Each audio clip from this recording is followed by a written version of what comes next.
Bueno, mis amados hermanos, muy buenos días, el Señor les bendiga. Amén. Bueno, muy bien. No, así, acá.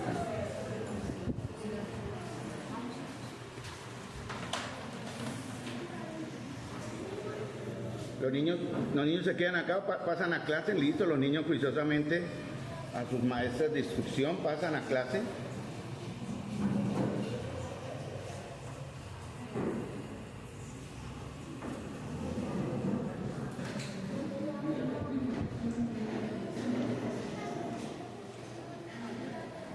Padre Celestial, Señor, te doy las gracias por la oportunidad, la bendición y la responsabilidad que tengo. Delante de ti me presento, Señor, para que, Señor, uses este miserable, Señor, e inútil instrumento que soy ahora también. Pero úsame para tu gloria, Señor, también para presentar tu palabra delante de tu pueblo. Te lo pido en el nombre de nuestro Señor Jesús. Amén.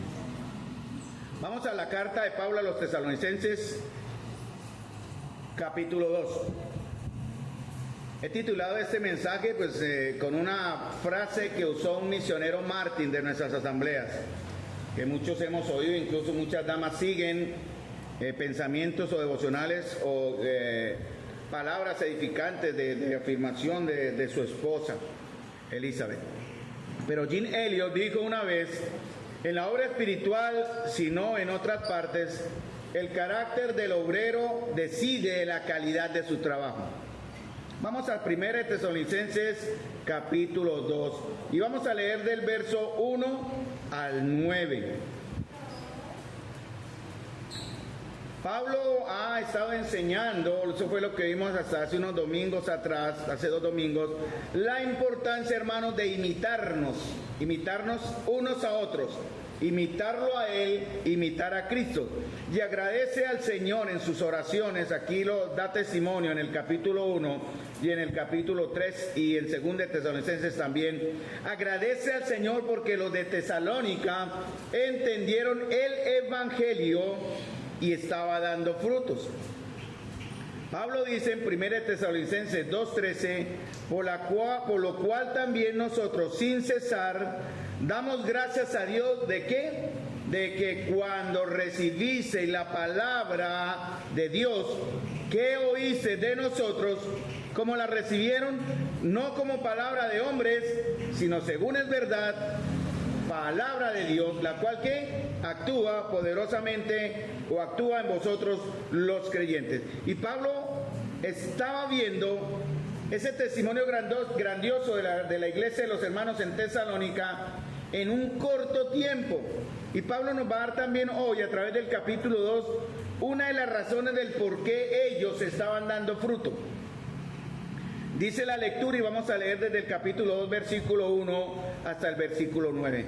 Dice, porque vosotros mismos sabéis, hermanos, que nuestra visita a vosotros no resultó vana. Pues habiendo antes padecido y sido ultrajados en Filipos, como sabéis, tuvimos valentía de nuevo en Dios para anunciarles el Evangelio de Dios en medio de gran oposición. Porque nuestra exhortación no procedió ni de error ni de impureza, ni fue por engaño, sino que según fuimos aprobados por Dios para que se nos confiase el Evangelio, así hablamos.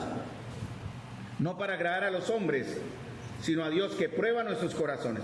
Porque nunca usamos de palabras lisonjeras, como sabéis, ni encubrimos avaricia, Dios es testigo, ni buscamos gloria de los hombres, ni de vosotros, ni de otros, aunque podíamos seros carga como apóstoles de Cristo. Antes fuimos tiernos entre vosotros, como la nodriza que cuida con ternura a sus propios hijos. Tan grande es nuestro afecto por vosotros, que hubiéramos querido entregaros no solo el Evangelio de Dios, sino también nuestras propias vidas, porque habéis llegado a sernos muy queridos. Porque os acordáis, hermanos, de nuestro trabajo y fatiga, como trabajando de noche y de día, para no ser gravosos, a ninguno de vosotros os predicamos el Evangelio de Dios. Entonces Pablo acaba de enseñar la gran importancia de imitarnos unos a otros. Imítenme a mí como yo de Cristo. Y más adelante en Efesios capítulo 5, versículo 1, dice Pablo, sean imitadores de Dios como hijos amados. Entonces Pablo está enseñando la importancia de ser imitadores, ¿no? Y Pablo ora, y estemos orando, hermanos, también, porque esa es la razón de estar hoy delante de ustedes, para que no olvidemos como iglesia lo mismo que él pedía de que los tesalonicenses no olvidaran. ¿Dónde estamos como iglesia? Primera Tesalonicenses dice que estamos como en Dios Padre y en el Señor Jesucristo. Que estemos orando, hermanos, para mostrar la obra de nuestra fe, el trabajo de nuestro amor y esa constancia en la esperanza, en el caso de los tesalonicenses que les había sido quitada en cierta manera. Y el Señor nos dice a nosotros, oremos para seguir constantes en esa esperanza que pronto será realidad. También que oremos, hermanos, como Pablo dice en el capítulo 1, versículo 4, para que entendamos, hermanos amados, cómo fuimos, valga la palabra, amados de Dios y cómo fuimos elegidos por Dios.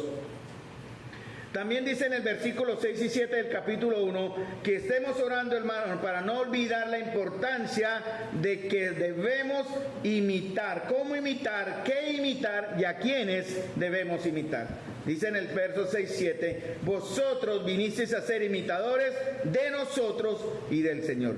Y por último, Pablo ora, y nosotros debemos orar, hermanos, para que no olvidemos la importancia de entender, o que ustedes entiendan, hermanos, para qué fuimos salvos, para qué fuimos convertidos. Dice Pablo, ¿cómo os convertisteis de los ídolos a Dios para servir al Dios vivo y verdadero, ¿no? Y esperar de los cielos a su Hijo, el cual resucitó de los muertos. Entonces Pablo nos tiene aquí una lista para que estemos orando como iglesia.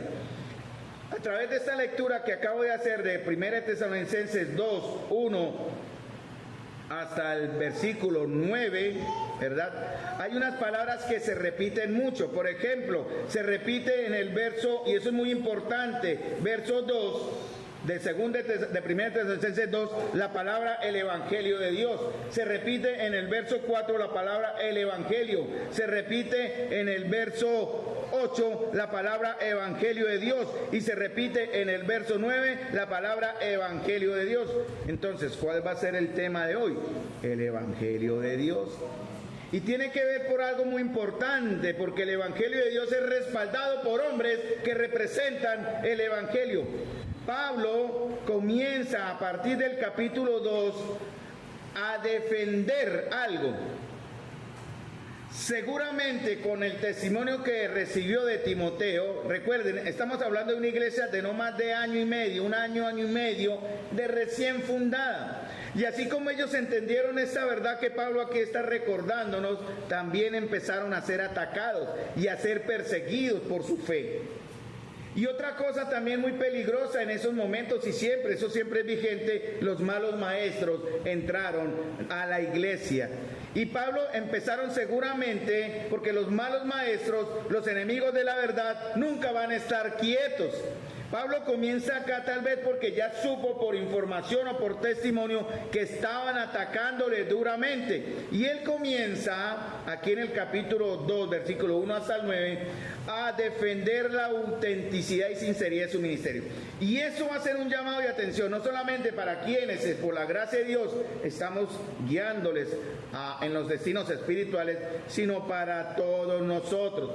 Porque, hermanos, los enemigos de Dios, los enemigos de la verdad, como dije ahora, nunca van a estar quietos. Y no solamente van a asolar, van a atacar la iglesia desde afuera, sino desde adentro. Ellos van a buscar de alguna manera desprestigiar el Evangelio, desprestigiar en este caso a Pablo, que les trajo el Evangelio, y estaban enseñando mentiras que les robaban la esperanza.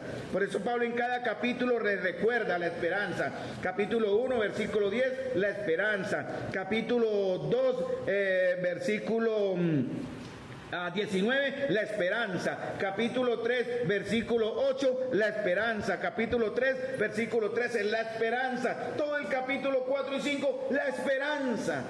porque era algo en lo que ellos empezaron a dudar, y por eso Pablo también les escribe. Pero no solamente con eso, ellos empezaron a atacar el ministerio de Pablo y empezaron a acusarlo de ser un falso maestro, un hombre que se aprovechaba de la fe de los hermanos, un palabrero, como le dijeron los de Atenas. No eres un palabrero, qué cosas extrañas nos estás enseñando, un abusador y oportunista de los hermanos. Y la radiografía, hermanos, del ministerio de Pablo lo podemos pasar a nuestros días y es lo mismo, los mismos principios y los mismos ataques. Por eso Pablo no solamente va a defender su ministerio, sino su reputación. Cualquiera lo haría, ¿cierto? Es muy lógico, ¿no? Pero lo que a Pablo más le importa, por eso él repite esa palabra evangelio, evangelio de Dios 4 veces. Lo que más le interesa a Pablo no es su reputación en cierta manera, sino la reputación del evangelio, hermano. Al defenderse a sí mismo aquí, él nos deja un manual. Eso es lo que vamos a ver en 3 cortos puntos. Un manual que nos muestra o nos describe el ministerio pastoral. De algunos dirán, bueno, ministerio pastoral es para el anciano, ya no es para nosotros, ¿no? No, hermanos, porque recuerden, eso no es solo un trabajo de liderazgo.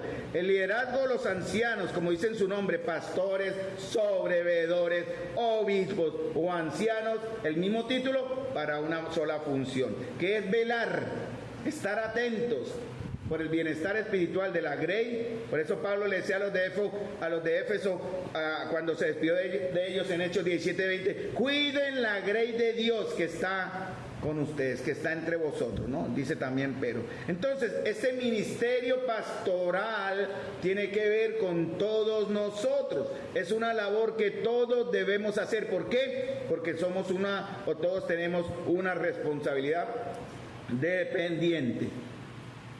Ahora, Pablo va a comenzar a darnos unas ideas de cómo deben ser aquellos o las características de aquellos que están ejerciendo la labor pastoral, incluyendo a todos los demás en la iglesia, ¿no? Tanto ancianos o los pastores o los obispos o sobreveedores, es lo mismo. Y Pablo dice algo en el capítulo 5, versículo 12. Entonces Pablo comienza a enseñar en qué consiste este trabajo pastoral, ¿no? Para que todos que aprovechemos y apreciemos también esta labor para el bien de la iglesia, ¿no? Porque el Señor puso, dice en Efesios 4:11, Él constituyó a unos apóstoles, profetas, evangelistas, pastores y maestros. Entonces el Señor ha puesto a ciertos hombres o en diversos ministerios a ciertas mujeres también para ejercer una labor pastoral. Pero miren lo que dice Pablo en el capítulo 5, versículo 12. Les ruego, hermanos, que reconozcan, que sepan quiénes son los que trabajan entre vosotros, quiénes les presiden en el Señor, quiénes les amonestan.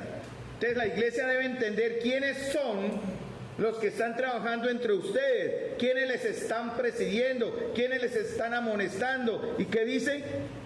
¿Qué dice al final del verso? ¿Qué dice el verso? Ténganlos en mucha estima y amor por causa de la obra. Tened paz entre vosotros. Pablo termina con la palabra paz porque muchas veces eso genera ciertos conflictos en esto que llamamos tener estima por unos, pero debemos tenerlos por todas. Entonces Pablo pide 3 cosas a la iglesia. Reconozcan a quienes les guían. Ustedes saben quiénes son. Segundo, ténganlos en mucha estima y amor. Para que una iglesia pueda ser pastoreada, tienen que haber pastores. Y tienen que haber ovejas que quieran dejarse pastorear. Todo creyente, sea pastor o no, debemos imitar el corazón de Pablo en su amor, en su interés y preocupación por la iglesia.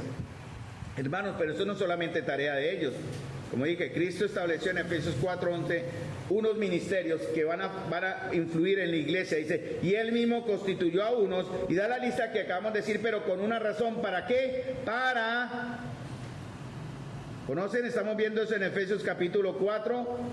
Para perfeccionar a los santos.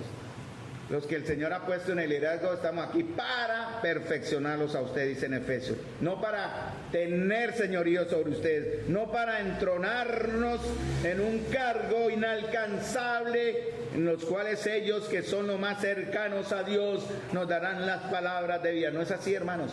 Estamos aquí para servirles, hermanos amados. Y Efesios capítulo 4 lo aclara lo deja muy claro. a fin de perfeccionar a los santos. ¿Y para qué tienen ustedes que ser perfeccionados? Dice Efesios 4:12, para la obra del ministerio y también para que sean edificados. O sea, para dos cosas: para que ustedes se ministren unos a otros y para crecer como iglesia. Esa es la labor, hermanos, de los que estamos al frente guiando sus destinos espirituales. ¿Qué significa la palabra ministerio? ¿Alguno entiende? ¿Se acuerdan lo que hemos hablado? La palabra ministerio significa servir a otros. No es el ministro, el nombrado, no el reconocido, no, hermanos. La palabra ministerio tiene que representar una labor. Y la palabra ministerio significa menos que. Yo tengo que servir a mi hermano considerándolo a él siempre como superior a mí. Todo el que sirve aquí en la asamblea local, en cualquier actividad, lo tiene que hacer teniendo en mente que aquel al que sirve está por encima de usted. Y que usted está llamado, sea lo que sea, a servirlo a él y no a ser servido por él. Entonces vamos a ver en 1 Tesalonicenses capítulo 2, versículo 1 y 2, que Pablo hace una defensa de la integridad de su ministerio. Y Pablo va a mostrarnos tres características hasta el verso 9. La primera, que está en el capítulo 2, verso 1 y 2, ¿no? La primera característica. Si lo pasamos a nuestros días, obviamente no vamos a pedirle a nuestros pastores que, bueno, y es posible de pronto en otras circunstancias, en el campo, ¿no? En las ciudades hay mucha protección, pero los hermanos que tienen que ministrar asambleas y que sirven al Señor en veredas, en campos y en otras situaciones que no están en la protección de la ciudad, sufren mucha persecución, hermano. Y dice, versículo 1 y 2, porque vosotros mismos, Pablo resalta esta palabra, ¿no? Ustedes saben, ¿no? Pablo les recuerda el sufrimiento. Miren bien, recuerden que ustedes dieron fruto y recuerden nuestra valentía para anunciar el Evangelio. Y dice en el verso 1 y 2, porque ustedes mismos saben, hermanos, que nuestra visita a vosotros no resultó en vana. ¿Por qué? Porque la iglesia daba testimonio de un resultado. La iglesia estaba viendo en realidad algo maravilloso, un milagro de Dios, y era la obra transformadora del Espíritu Santo en la vida de los congregantes en Tesalónica, de tal manera que ellos eran considerados como aquellos que se convirtieron de los ídolos para servir a Dios, se volvieron a Dios de los ídolos, dejaron todo aquello que robaba el lugar que ahora le pertenecía a su Señor y Salvador, y comenzaron entonces a proclamar el Evangelio con absoluta libertad y valentía. Pero Pablo primero da el ejemplo de ello. Y ustedes saben, hermanos, que nuestra visita a vosotros no fue en vano. Eso lo recuerda en el capítulo 1, versículo 6. Dice, pues habiendo antes padecido y sido ultrajados en Filipos, como ustedes saben, tuvimos que, síganme en la lectura, tuvimos que valor de nuevo en nuestro Dios para anunciar el Evangelio de Dios en medio de gran oposición. Esta no era la primera vez que Pablo, ni la última vez que Pablo era acusado de ser un aprovechado y un falso maestro. No, ellos le decían, no, es que usted viene a abusar de los hermanos, ¿no? A aprovecharse de ellos. Pero hermanos, ¿qué beneficio recibió Pablo? ¿Qué beneficios recibimos nosotros, sobre todo en esta congregación? No estoy hablando de otros que malamente lo enseñan.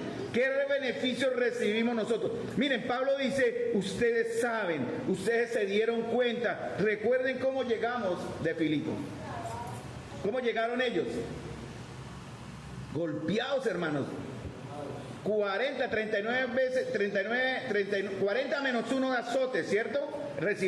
Ellos fueron también azotados con varas. Porque las autoridades, el castigo de los 40 menos 1 era el castigo de la ley judía.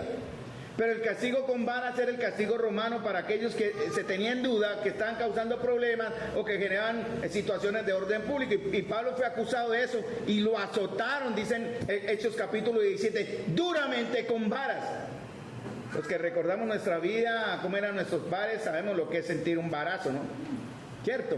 Yo soy experto en recibir cable, vara, palo y muchas otras más. Y créanme, los que han recibido lo mismo me entienden. No es algo que deje de doler al otro día. Pablo llegó adolorido y cuando hablamos de Pablo, hermano, recuerden, estamos hablando de dos hombres más. Yo menciono a Pablo porque es el principal acá, pero no olvidemos que con él está Silvano y Timoteo. ¿Y quién es Timoteo? Un joven que ya estaba sufriendo por Cristo. ¿Qué enseñanza para los jóvenes de ahora en nuestra congregación? Y Pablo dice ¿Qué beneficios estoy recibiendo? En 2 de Corintios, porque el ministerio de Pablo no fue escondido, ¿no? Pablo le recuerda a los hermanos, dice, he tenido trabajos en abundancia, he recibido azotes sin número, cárceles más, escuchen, peligro, y habla en plural, eso no fue una sola vez, peligro de muerte muchas veces de los judíos, 5 veces he recibido 40 azotes menos uno, 3 veces he sido azotado con varas, 1 vez apedreado, 3 veces he padecido naufragio, 1 noche he estado como un náufrago en alta mar, en camino muchas veces, en peligros de ríos, en peligros de ladrones, en peligro de los de mi nación, en peligros de gentiles, en peligros de la ciudad, peligros en el desierto, peligros en el mar, y más dolorosos, dice él, peligros entre falsos hermanos, trabajos y fatiga y en muchos desvelos, en hambre, en sed, en ayuno, en frío, en desnudez. Y además de otras cosas, dice Pablo, además de todo esto, se agolpa sobre mí cada día la preocupación por todas las iglesias. Eso era lo que Pablo podía respaldar. Y eso era lo que Pablo en realidad confirmaban. ¿Yo qué beneficios he recibido al proclamarles el Evangelio? Gracias, amor. ¿Acaso los sufrimientos en Filipos, hermanos? Uno recibe el rechazo y dice, oiga, pensémoslo bien, ¿no? De pronto otros lo harían, Pablo no lo hizo, ¿no? Eso lo llevó a considerar suavizar el mensaje, no, vámonos más suave, sí, mire, estamos golpeados, hermanos, tuvimos cárcel, estamos adoloridos, bajémosle un poquitico el champú, como dicen, y no nos ofendamos tanto, ¿no? ¿Acaso fue Pablo como muchos de los predicadores de hoy día, modernos, que rechazan el sufrimiento por el Evangelio? Pablo no buscó enseñar lo políticamente correcto, hermanos, o suavizar por no ofender, o suavizar la santidad de Dios para minimizar su justicia. Los hermanos de Tesalónica se dieron cuenta de eso, hermanos. Pablo fue directo al asunto, que era presento el Evangelio como la solución a sus pecados. Y cuando el Espíritu Santo obró en ellos, ellos fueron transformados. Por eso tenemos que ver acá en nuestra asamblea, en nuestra comunión, transformación. Un efecto que se ve, es probado, se puede probar de la obra de Dios en el corazón de cada uno de ustedes. Entonces Pablo, digo, ustedes vieron los resultados, nos vieron sufrir, ¿no? Pablo, Silvano y Timoteo por predicar el Evangelio. Más adelante dice, miren, ustedes saben que hemos sido honestos en enseñar, no les hemos adulado, no hemos manoseado la justicia de Dios. Dios es testigo, puso a Dios de testigo. Dice, ustedes saben cómo fuimos entre ustedes, Dios lo sabe, hemos sido justos, irreprensibles y santos. Bueno, ahora eso también me toca a mí, porque como eso me está hablando también a mí como siervo de Dios, yo podría presentar la misma defensa que Pablo presentó acá. Pablo no era un superhombre, recuerden eso, hermanos, ¿saben? Él necesitaba incluso valor para hablar la palabra, ¿no? ¿A quién le gusta ser rechazado? ¿A quién le gusta que se burlen, que lo traten como loco? A nadie, ¿no? Eso va a producir en nosotros, ¿qué? La primera emoción que surge cuando usted es rechazado, ¿cuál es?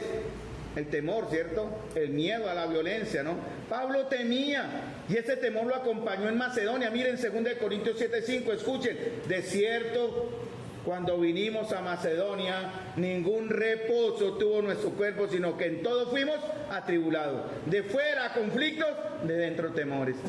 No, yo no voy a negar que yo tengo temores cuando me enfrento a ustedes, o sea, cuando me presento ante ustedes. Aquí tengo temor, porque si lo hago mal, hermanos, los voy a afectar a ustedes y yo recibiré la culpa. Si yo enseño mal, los afectaré a ustedes y yo recibiré la culpa. Yo temo por eso, hermanos. Pero también temo a veces encontrarme con algunos de ustedes, porque no sé cuál es el concepto. Espero que tengan el mejor de los conceptos de aquellos que estamos dirigiendo los destinos de la congregación. Pablo no dice, soy un superhermano, soy un superhombre. Él sabía cómo Dios le había estado fortaleciendo, cómo Dios lo había fortalecido, cómo había obrado en ellos para seguir predicando a pesar de la oposición. Y sin embargo, él, conociendo su debilidad, pedía a los hermanos en Éfeso que oraran. Yo siempre les ruego, hermanos, el próximo domingo no sé si estaré yo o estará otro hermano enseñando acá. Oren por él, hermano. Desde ya hay que orar por él, porque el enemigo no está quieto durante la semana. El enemigo constantemente está buscando derribar la fe, el ánimo y la esperanza a ese hermano que va a traerle la palabra de Dios. Y debemos llegar preparados, porque no podemos decir, Satanás me zarandeó toda la semana y hoy me presento a ustedes, pero me zarandeó. No, hermanos, desde ya tenemos que prepararnos para enfrentar la oposición del enemigo. Pablo dice en Efesios 6, 19, 20, orando en todo tiempo, dice más adelante, orando por mí, a fin de que al abrir mi boca me sea dada palabra para dar a conocer con valentía el misterio del Evangelio, por lo cual soy embajador en cadenas, que con denuedo hable de él como debo hablar. Cuando él escribió la carta a los Efesios, ¿dónde estaba? En la cárcel, hermano. Por eso Pablo decía, Señor, oren para que Dios me dé valor. O sea, Pablo tenía temores de pronto. Él no estaba en un hotel 5 estrellas, estaba encadenado a 24 horas a un soldado. Y todo aquel que le visitaba a él, le hablaba del Evangelio o enviaba sus cartas. Sin embargo, no era algo que la ley romana estuviese muy contenta de permitirle a él.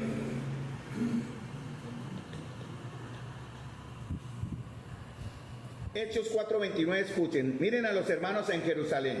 Cuando Pedro y Juan salieron del concilio, conocen recuerdan la historia, ¿no? Pedro y Juan hablaron del Señor y los encarcelaron. Entonces los sacan de la cárcel y los llevan al concilio y los amenazan, no prediquen más a Jesús. Ellos, en lugar de pedir calma y esperar que las cosas se suavizaran, ¿verdad? Ellos llegan a la iglesia, ¿no? Y en lugar de como decir, hermanos, vayámonos suavecito también, no ofendamos tanto a la ley, no, oremos con las puertas cerradas, ¿no? Tengamos el culto, cerremos las puertas. No, hermanos, ellos llegaron a la iglesia, están en Hechos 4, lo pueden leer ahí, y lo primero que hacen es orar. ¿Y cómo oran? Señor, calma esa cosa, Señor. Miren en realidad lo que él dice, Hechos 4:20. Ahora, Señor, mira sus amenazas y concede a tus siervos que con toda valentía hablen tu palabra. Hermanos, tenemos que orar para que el Señor nos dé la valentía de hablar su palabra. Debe ser una oración de iglesia, hermanos. Ellos no oraron por, Señor, quítanos la persecución, Señor, quítanos los temores, castiga a quienes nos acosan, susténtanos para mañana, sino, Señor, danos valor para predicar tu palabra. Hermanos, cuando la iglesia oró de acuerdo a la voluntad de Dios, sucedió un milagro. Yo no espero que ese milagro suceda acá, o de pronto sí, no sabemos. Lo que más importa es que se vea el efecto de la respuesta a la oración. Cuando hubieron orado, el lugar en que estaban congregados tembló y todos fueron llenos del Espíritu Santo y que hablaban con denuedo la palabra de Dios. Hermanos amados, Dios nos va a fortalecer mientras predicamos el Evangelio. Incluso si tenemos que enfrentar el rechazo, hermanos amados, incluso si tenemos que enfrentar cualquier tipo de oposición, Dios nos va a fortalecer, hermanos amados. ¿Pueden ustedes testificar de verdad que la obra de fe, el trabajo de amor y la constancia en la esperanza del Señor es algo que nos caracteriza? ¿Están viendo ustedes, hermanos, en nosotros nuestra disposición hacia el sacrificio, el rechazo, incluso de ustedes mismos, por causa de la obra?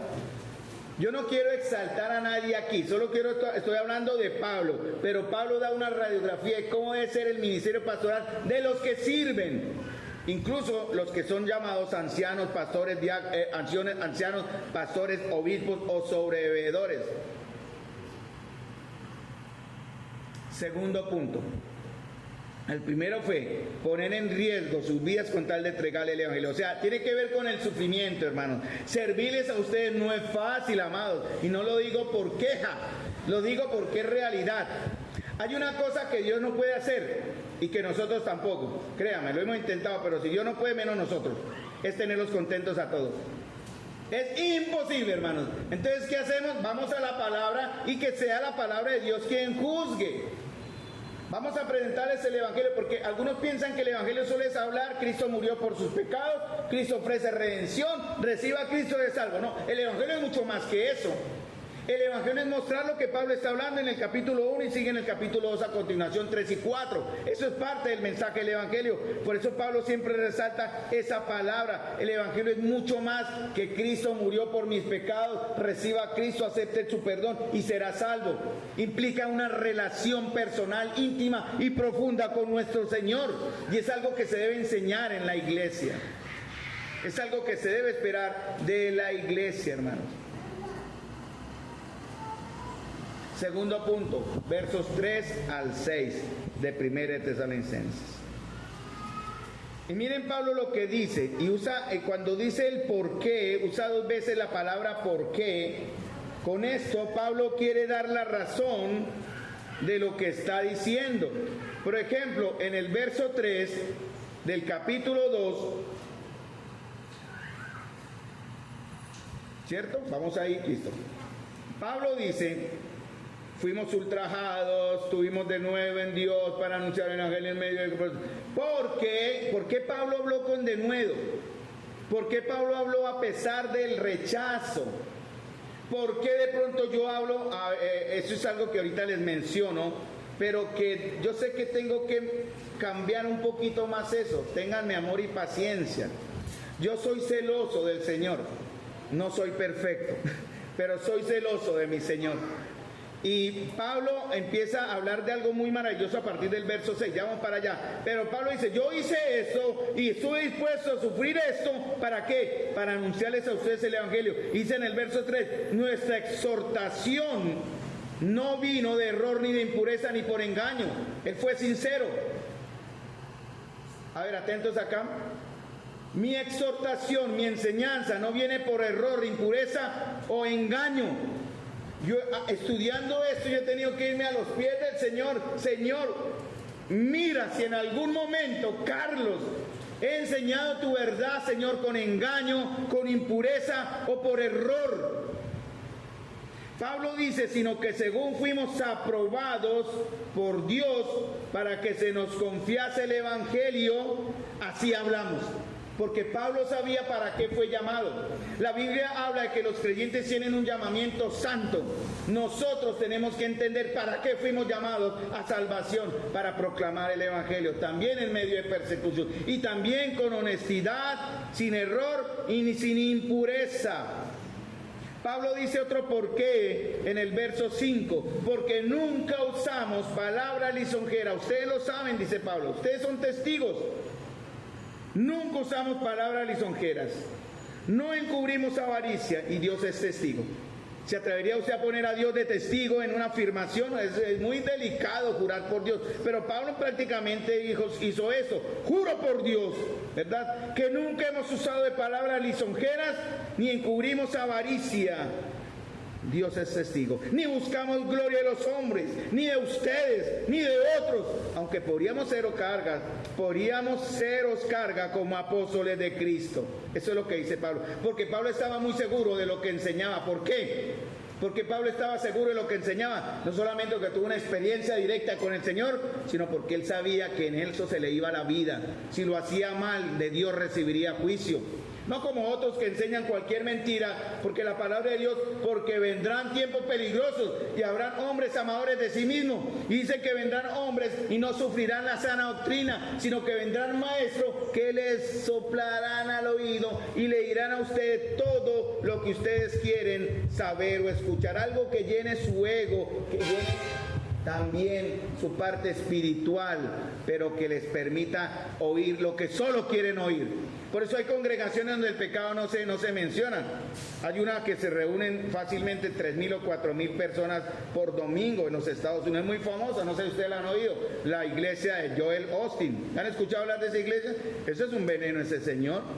Y usted se sorprende, 5.000, 3.000, 4.000 por curso. ¡Wow! Y nosotros a duras penas a 40, 50. ¡Wow! Pero es que, ¿qué hace allá? Él no habla del pecado, él no habla del juicio, él no habla de la santidad. Él dice: les doy palabras, les doy enseñanzas afirmativas muy buenas, palabras de ánimo, pero no hablando la palabra de Dios. Soy un motivador espiritual, en cierta manera es él.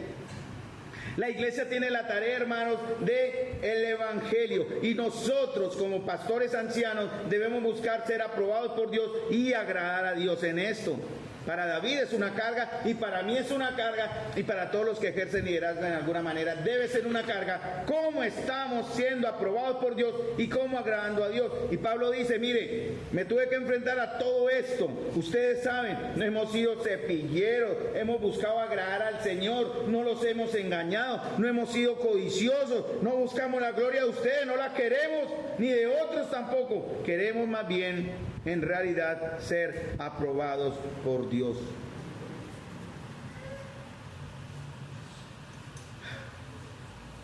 ¿Cuál fue la motivación de Pablo? Y Pablo dice, porque nuestra exhortación no procedió de error ni de impureza. ¿Cierto? Nuestra exhortación, porque Pablo primero, aquí es donde yo he fallado. Yo cuando enseño he evitado, y lo quiero cambiar, debo primero exhortarles en amor, antes que reprenderles duramente. Yo soy un hombre que reprende por mi genio, por mi carácter, y debo ser más manso, más apacible, y lo voy a hacer, hermanos, con ustedes, pero no se aprovechen. Entonces, voy a ser mucho más tierno. Ustedes me van a ver que me va a volver todo. Algunos de la virilidad, no, es que el hombre tiene que ser duro y que tiene que ser aquí. No, hermano, voy a ser más nena con ustedes, créanme. Ustedes se van a dar cuenta, pero no se vayan a aprovechar, porque realmente quiero imitar lo que Pablo dice a partir del verso 7. Vamos a ver ahí el verso 7, pero ya vamos para allá. Mire, Pablo dice, mi exhortación no procedió de error, de impureza, ni fue por engaño. Él está siendo sincero. La ley humana castiga dos acciones de los servidores públicos: prevaricato y dolo. ¿Han escuchado esas palabras? Prevaricato y dolo. Eso viene de la Biblia. La palabra prevaricato en la Biblia, que la ley también castiga, es lo que dice en Romanos 4:3. El que sabe hacer lo bueno y no lo hace, es pecado. ¿Están ustedes siendo prevaricadores del Señor? Dios les va a castigar. Porque si ustedes saben hacer lo bueno y no lo hacen, es prevaricato. Eso pasa con el juez o el funcionario que sabe que la ley le dice hágalo así y él lo hace de otra manera. Prevaricato. Hay prevaricato por acción, hay prevaricato por omisión, pero es prevaricato. Hermanos, Dios no quiere que seamos prevaricadores, es un término bíblico. El que sabe hacer lo bueno y no lo hace. Pero está también la otra, que significa el engaño o el dolo. El dolo, es la palabra engaño, en griego es dolos, de ahí viene el término dolo. Implica hacer algo con la intención de que la otra persona crea que yo le estoy tratando de hacerle un bien, cuando en realidad yo estoy buscando en mi propio beneficio, faltando a la verdad, abusar de la confianza o traicionar. Creo que se explica bien el dolo, ¿no? Usted va a creer que yo le estoy haciendo un bien, pero yo estoy por debajo de cuerda buscando mi propio beneficio. La palabra engaño es como los que son pescadores. Álvaro es pescador, Álvaro, ¿cierto? Usted es pescador. Y Álvaro, para pescar, sí estoy usando bien los términos, para pescar un buen pez, ¿el qué hace? Una carnada, ¿no? Eso es el engaño. Es esa carnada que pone. Él engaña al pez. Álvaro es un experto en el dolo. ¿Por qué le engaña al pez? Si él pone la carnada y el pez viene pensando que es un bocado sabroso y que ahí está la comida, ¡guácate, come! Queda atrapado. Eso es el dolo, hermanos. Ahí queda preso. Y de eso acusaban a Pablo. Usted está engañando a los hermanos. Usted está queriendo aprovecharse de eso. Y eso es lo que hacen los falsos maestros en cualquier grupo o denominación. Nosotros por eso no somos ni grupo o denominación de esa clase. Los falsos maestros saben. Durante la Segunda Guerra Mundial, Joseph Goebbels, el ministro de la propaganda nazi, enseñó un principio que al día de hoy se aplica en todas las áreas o del progresismo político o en todas las áreas donde se quiere engañar a las personas, que es, si se repite una mentira con suficiente frecuencia y en voz bien alta, acaba por aceptarse como verdad. Por eso Pablo enseñaba la verdad. Los falsos maestros no enseñan. Repetir siempre una mentira, una mentira, una mentira, usted termina por convencerse que es la verdad. Por eso Pablo decía en Efesios, hablen verdad cada uno de ustedes. ¿Verdad en dónde? Miren, hermanos, no nos dejemos engañar. Porque Pablo le decía en 2 Timoteo 4:3, y lo mencioné, llegará el tiempo en que la gente no escuchará. Estoy leyendo en la Nueva Traducción Viviente, creo, o la Biblia latinoamericana, no anoté, pero no es Reina Valera, pero es igual. Llegará el tiempo en que la gente no escuchará mala, sólida y sana enseñanza. Seguirán sus propios deseos y buscarán maestros que les digan lo que sus oídos se mueren por oír. Hermanos, yo no soy así. Y acá no somos así. Aquí el pecado no se disimula, hermanos. Y si por no ofenderlo, herirlo, dejamos de confrontar el pecado, esa iglesia se acaba. Y el pastor anciano líder que haga esto va a recibir juicio. Yo no quiero recibir juicio, ¿cierto? Los falsos maestros les hablan del pecado y no les hablan del pecado, del juicio o del infierno o del juicio final. Los falsos maestros no predican lo que Dios dice en su palabra. Ellos predican lo que la gente quiere escuchar porque no están interesados en su bienestar. Ellos quieren sacarles ventajas. Ellos miran sus bolsillos, no sus almas. Por eso Pablo no predicó y no enseñó por motivos impuros.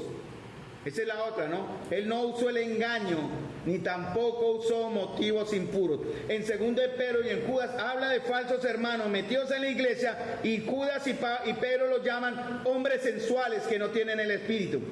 ¿Saben cuáles son esos hombres sensuales que no tienen el espíritu dentro de la iglesia? ¿Cuáles creen que puedan ser? Porque estos supuestos líderes, porque casos hemos visto y hay gente en la iglesia, sino acá, espero que no, es un término muy amplio para incluir una clase de impureza sexual. Esos falsos maestros se aprovechan de las hermanas. Por eso el siervo de Dios debe ser muy cuidadoso en su trato con las hermanas. Sí, hay un abrazo de cariño, pero hay que ser muy cuidadoso, hermanos, muy delicado en eso, porque yo estoy abrazando a una hermana que de pronto en una familiaridad yo termino por dar la idea que no es la correcta, y hay que tener mucho cuidado con eso, hermanos. Pedro y Juan, en 2 de Pedro y Judas dicen, son hombres sensuales que no tienen el espíritu. La palabra también incluye estos motivos impuros, incluye también codicia o el deseo de ser famoso. O sea, estas personas en la iglesia le van a decir a ustedes lo que sea con tal de caerles bien. Judas dice que son hombres que andan según sus propias pasiones, que hablan con arrogancia, adulando a la gente para obtener beneficios. Casos hemos visto en el pueblo de Dios muy terribles de abuso de liderazgo hacia sus ovejas en el aspecto sexual. En Tunja hay una familia que estuvo asistiendo a una iglesia llamada Dios es Amor. No sé si la iglesia era, porque hay iglesias pentecostales que se llaman Dios es Amor. Pero hay una secta que se llama Dios es Amor, que se llama La Luz del Mundo. Ellos se disfrazan con el término Dios es Amor. Ellos no se identifican como la luz del mundo. Dios es Amor. Y esa iglesia es una iglesia que viene de México. Tiene gran cantidad de seguidores. Pero es completamente antidoctrinal. O sea, si ustedes entran a una iglesia que tiene el título Dios es Amor y empiezan a ver en lo que enseñan, lo que les voy, algunas cosas, pues no es el tema hoy, no sería el tema hoy, pero tengan cuidado, porque esa iglesia resalta al liderazgo, al líder, como Dios mismo, en realidad, como una representación de Cristo. Ese señor hoy está pagando cárcel en México por abuso y violación a una hermana. Tengan cuidado con eso. Entonces, hermanos, es un ejemplo rápido. Si en algún momento el liderazgo acá, o cualquier hermano ha dejado de predicar todo el consejo de Dios, todo es lo que Pablo dice, así no les gusta a ustedes, y que está buscando aprovechar de ustedes o aprovecharse de las hermanas, debe ser duramente reprendido o expulsado de la comunión, hermanos, porque casos se han visto. Acá no se ve, obviamente, gracias, pero podría pasar. Debemos tener mucho cuidado. Pablo y Silas tampoco no pertenecían a ese grupo que se aprovechaba. Y él dice, porque nunca usamos, en el verso 5, porque nunca usamos palabras lisonjeras, como sabéis, Dios es testigo. Ni buscamos gloria de los hombres, ni de vosotros, ni de otros, aunque podríamos ser o carga como apóstoles de Cristo. Ellos no suavizaron el mensaje de Dios para que algunos de ustedes lo puedan beber, ¿no? A veces uno enseña la palabra y ustedes la escupen. ¿Por qué? Porque les cae mal, porque es la palabra que los está redarguyendo. Entonces, mire, los hermanos se ofendieron por lo que enseñé. Tirémosle más suave para que en verdad se puedan tomar la droga. Suavicémosela con algo. No, hermanos, aquí tenemos que enseñar el propósito de Dios para ustedes. Tenemos que enseñar los alcances del Evangelio. Debemos enseñar el perdón de Dios y advertir del terrible castigo que les espera a aquellos de ustedes que hoy son incrédulos o tal vez a creyentes que no creen, o aquellos que han abandonado la fe o tienen en poco una salvación tan grande. Estamos acá para advertirles que habrá un juicio para ustedes. Así les guste o no les guste, eso es lo que dice la palabra de Dios. Somos salvos, leí en 1 Tesalonicenses 5, para escapar de la ira de Dios, que vendrá sobre aquellos que rechazan el mensaje del Evangelio, sean incrédulos o sean aparente cristianos. Hermanos, si no hablamos del pecado como siervos de Dios, tarde que temprano, vamos a empezar a recortar el Evangelio, porque el Evangelio habla del pecado. Y en ese púlpito, lo digo y lo resalto porque aquí anoté mi frase para decirles a ustedes, en ese púlpito y por mi boca siempre hablaré del pecado, del infierno y de la imposibilidad del hombre para salvarse. Como no podemos tenerlos contentos y complacerlos siempre, hermanos, yo no les quiero caer mal. A ver, atentos acá, hermanos. Yo no quiero caerles mal, yo quiero caerles bien. Yo les enseño no para caerles mal, enseño para caerles bien. Mi objetivo es predicarles la verdad de Dios, así esa verdad les moleste. Pero yo no quiero caerles mal, yo quiero que ustedes me quieran, hermanos. No quiero que me odien. Yo solo quiero predicar la verdad de Dios y ser fiel a Dios, hermanos. Y eso es lo que todos aquellos que servimos aquí, todos nosotros tenemos que hacer. Pablo dijo en Gálatas 1:10, y yo me identifico con Pablo, dice, no es mi intención ganarme el favor de la gente, sino el de Dios. Si mi objetivo fuera agradar a la gente, no sería un siervo del Cristo. Hermano, nadie puede servir a dos señores. En el ministerio pastoral no se puede servir al mundo y servir acá en la iglesia. Nadie, dijo el Señor, puede servir a dos señores. Y la palabra nadie en griego es nadie, es igualita, nadie es nadie. O somos leales a Cristo, hermanos, o somos leales al mundo o a las personas.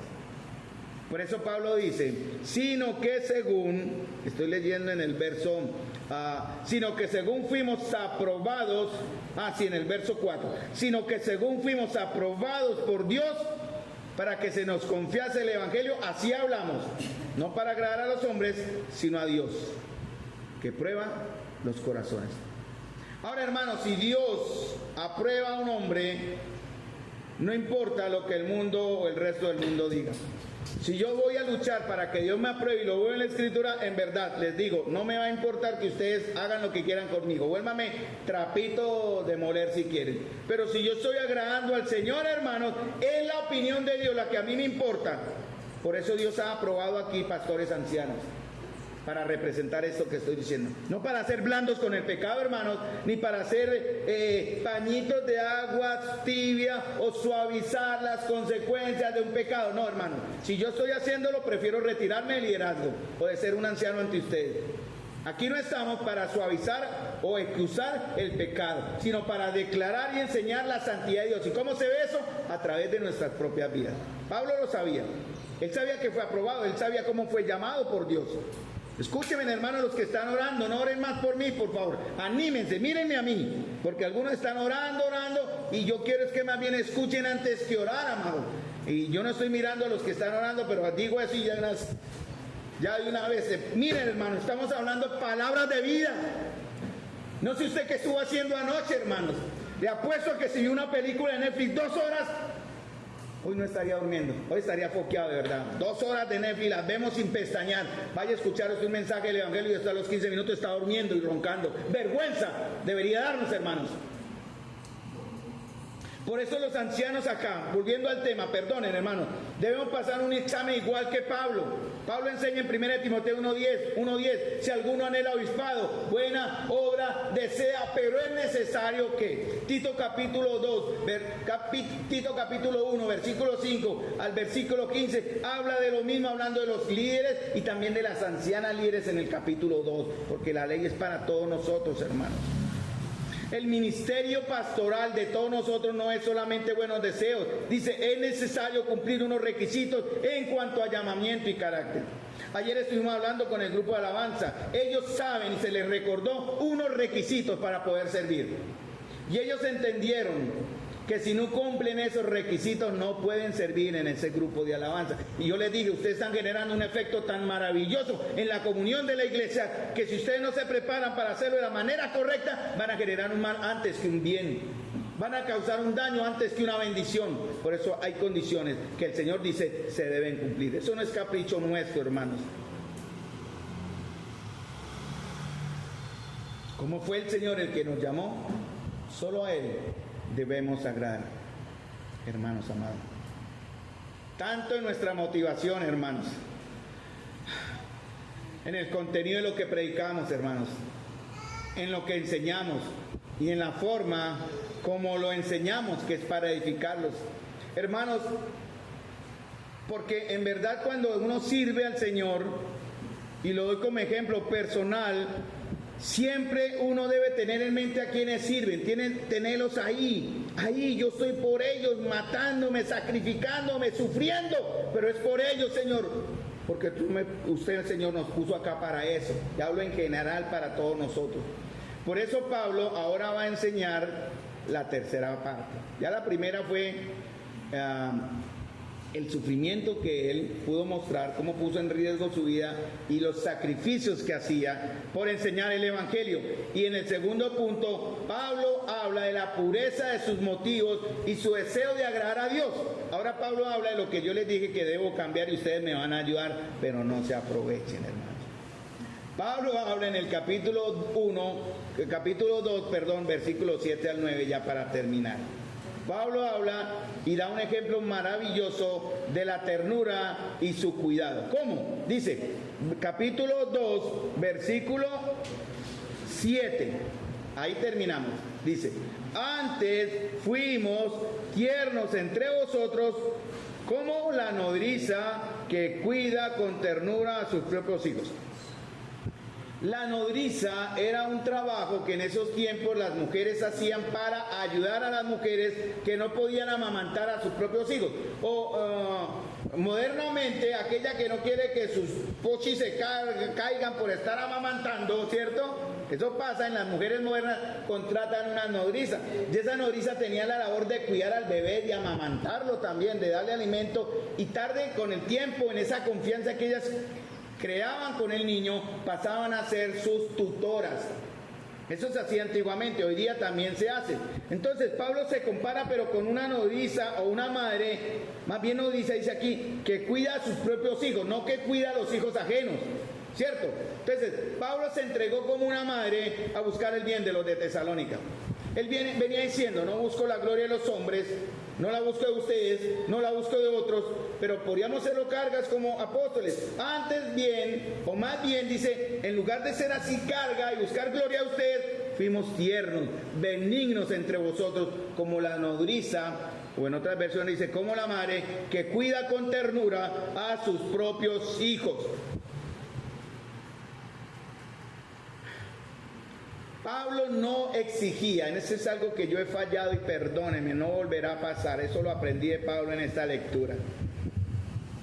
Y me dio muy duro y pido perdón público a la iglesia si en algún momento les he exigido a ustedes respeto. No puedo exigir respeto, hermanos. No les puedo esperar de ustedes de pronto el respeto, eso viene del Señor. Pablo más bien se dedicó y se entregó a sus hermanos con ternura y delicadeza, tratándolos como una madre o una nodriza. Entonces mi actitud con ustedes va a cambiar de ahora en adelante, ¿cierto? Voy a empezar a tratarlos todo mamita, todos niños, pero de amor. No crean que mi masculinidad no es frágil. Entonces voy a empezar a amarlos de una manera diferente. Ustedes van a ver el cambio, ténganme paciencia. Como dije, las nodrizas en los días de Pablo eran mujeres que se contrataban para dar pecho a los bebés, cuando las mamás no podían. Entonces Pablo usa este ejemplo porque quería resaltar qué caso, el acto de amamantar, porque esto de amamantar es muy importante. Eso está también en otra parte de la escritura, pero no vamos a ir por el tiempo, hermanos. Entonces la idea, como viene del verso 6, dice, no podríamos ser carga de Cristo, antes bien, Pablo, en lugar de exigir y esperar por su autoridad, dice, no quiero serles carga, no les voy a exigir el respeto, no les voy a imponer respeto, no voy a pedirles que me lo muestren aunque me lo merezco. Voy a empezar, dice, prefería tratarlos con la ternura, la paciencia. Las que son mamás saben a qué me refiero, ¿no? Los que son padres y madres sobre todo, ¿cómo tratan ustedes con ternura, con paciencia y con bondad de una madre? Su gentileza iba a ser la gentileza de un padre prudente. Su amor iba a ser el amor firme de un padre no autoritario como el que yo tuve, que me educó a punta de rejo, sino el cariño de un padre que me educaba a través del buen ejemplo. Para él, para Pablo, el amor cristiano no era ser un blandengue o sensiblería. Aquí Dios le bendiga, hermanito.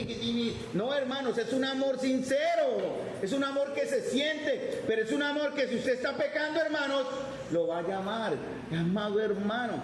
Ahorita con tu mire hermano, yo tengo una forma de ser con usted, yo allá no podía ser igual, allá me tocaba con todo el hermanito, amado hermanito, ven, como yo soy extraño, venga, le muestro que usted está haciendo mal, usted está pecando, amado hermano, eso porque vengo ya con mi mente entrando lo que debo ser con mis hermanos, aquí o allá. ¿Cierto? No tolerar el pecado, pero tampoco ser el mataí, el que descabeza y corta. No, hermano, no, tal vez no fue la manera correcta y quiero cambiar esto.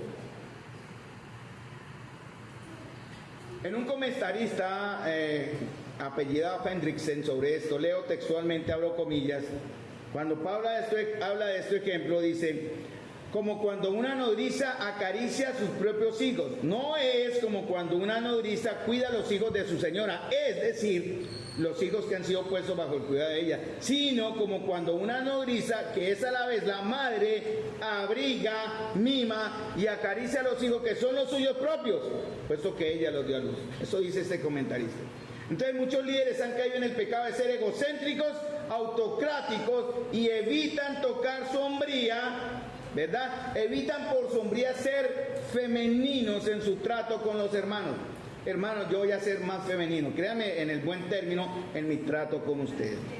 Porque muchas veces pecamos en esto, entre más uno siente amenazada su autoridad, tanto más se reafirma con un machismo y virilidad de hombre, ¿no?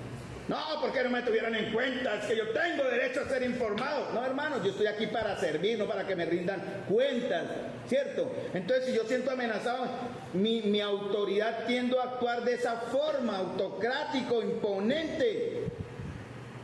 No, hermanos. Yo sirvo a mi Señor y por tanto les sirvo a ustedes.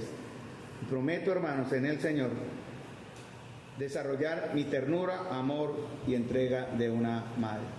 Pero no se aprovecha. ¿De dónde sacó Pablo esa comparación, hermanos? Cada vez esto, ¿sí me están escuchando bien? Yo siento en él, yo no sé si mi voz, pero es parte de... Mire, ¿de dónde sacó Pablo esta enseñanza que está aquí en Tesalonicenses? Nodriza, una nodriza que cuida con ternura a sus propios hijos. Miren lo que dice Dios, Isaías 49:15. Dios mismo dice esto: ¿se olvidará la mujer del que dio a luz para dejar de compadecerse del hijo de su vientre? Aunque olvide ella, yo nunca me olvidaré de ti. Isaías 49:15. Isaías 66:12 dice: porque así dice Jehová, he aquí yo extiendo sobre ella paz como un río, y la gloria de las naciones como torrente que se desborda, y mamaréis, y en los brazos seréis traídos, sobre las rodillas seréis mimados, como aquel a quien consuela a su madre, así os consolaré yo a vosotros, y en Jerusalén tomaréis consuelo. Hermanos, ese Dios todopoderoso, ese creador que puede reunir en los dedos de su mano el polvo de la tierra, me puede acoger entre sus rodillas y mimarme como lo más preciado.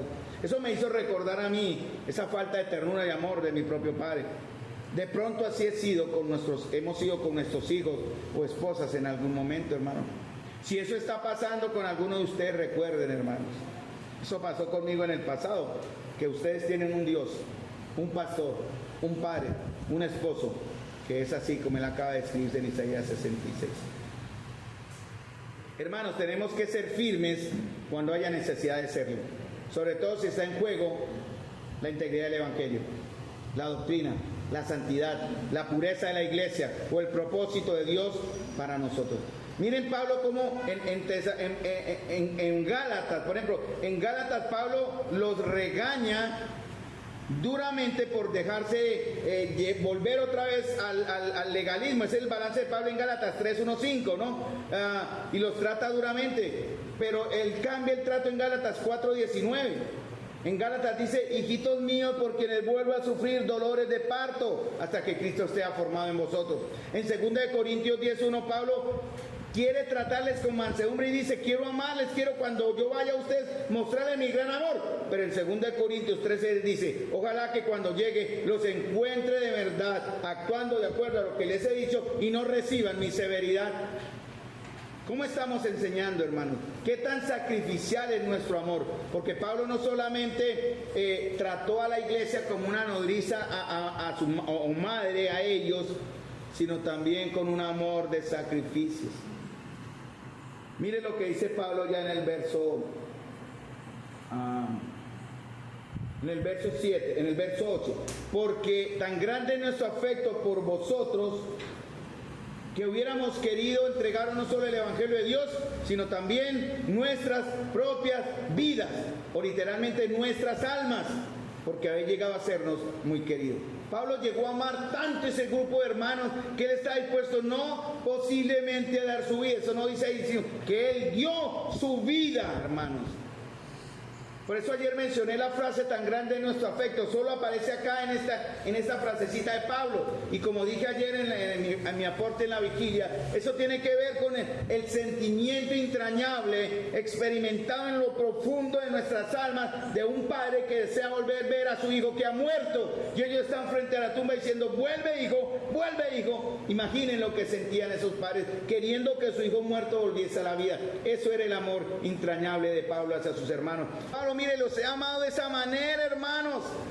Hemos estado dispuestos a dar nuestra propia vida. Hermanos, quiero que ustedes vean eso en nosotros, no para gloria nuestra, es que en verdad lo estamos haciendo. Y anhelamos ver en ustedes el fruto, hermanos, de este esfuerzo. Y no solamente es por nosotros. Yo a Dios le daré cuentas, pero es por el trabajo de todos nosotros, amados hermanos. ¿Y cómo termina Pablo? Dice, yo los amamanté en realidad, porque es la idea de Pablo, amamantarlos con el Evangelio. Porque el Evangelio no es solamente el sacrificio, Cristo murió, resucitó por sus pecados, acéptelo, reciba la vida eterna. Muchos han simplificado el Evangelio, pero olvidan que el Evangelio es mucho más que esto, ¿verdad? Debemos enseñar, hermanos, las diferentes caras del Evangelio. No debemos simplificarlo solamente. Y Pablo da un ejemplo acá. Lo vamos a dejar para el próximo jueves, el próximo domingo que me corresponda. Tomaremos de aquí el 9 entonces. Pablo dice, ¿de qué manera él da un ejemplo de lo que es el Evangelio? Dice, porque habéis llegado a sernos muy queridos. Porque os acordáis, hermanos, que nuestro trabajo y fatiga, que como trabajando de noche y de día, para no ser gravoso a ninguno de vosotros, os predicamos el Evangelio de Dios. ¿Y qué hacían ellos, hermanos? Trabajaban para no ser carga a la iglesia. ¿Debe la iglesia cuidar a sus pastores? Sí. ¿Debe la iglesia cuidar a los que predican y enseñan? Sí. Eso está en Timoteo y está en 1 Pedro. Pero Pablo dijo, no quiero serles carga. Me sostengo, dice en Filipenses 4:9, algo así. Dice, yo con las ofrendas de los de Filipo y mi trabajo ha sido suficiente para no serles carga. Yo agradezco al Señor la manera en que ustedes misericordiosamente nos ofrendaron para ir a servir al Señor, no a servirnos a nosotros mismos en la ciudad de Tunja. Los hermanos fueron generosos y eso es parte de lo que dice la Escritura. Ellos tenían derechos a ser remunerados. Pablo lo enseñó, está en 1 Corintios 9:14. Ordeno en el Señor, o el Señor ordena que los que anuncian el Evangelio vivan del Evangelio. Los ancianos que gobiernen bien sean tenidos por dignos de doble honor, mayormente los que trabajan en predicar y enseñar. Y toco este tema no porque me corresponda a mí, hermanos. Ustedes saben lo que es sentarse a estudiar la Escritura para darles alimento a ustedes. Implica también sacrificio, trabajo secular afuera, trabajo espiritual adentro. Hermanos, consideren eso. Pero Pablo hizo, preferimos pasar trabajos, fatigas, llegar. Mire, Pablo no sabía, yo muchas veces debo tomar una pasita para dormir. Estoy tan cansado y el mismo cansancio no me deja dormir. Pero Pablo era de los que no necesitaban pastillas. Ellos llegaban a su cama rendidos a dormir para el otro día. ¿Por qué? Porque trabajaban día y noche para no hacerle carga a los hermanos, sino también darles un ejemplo.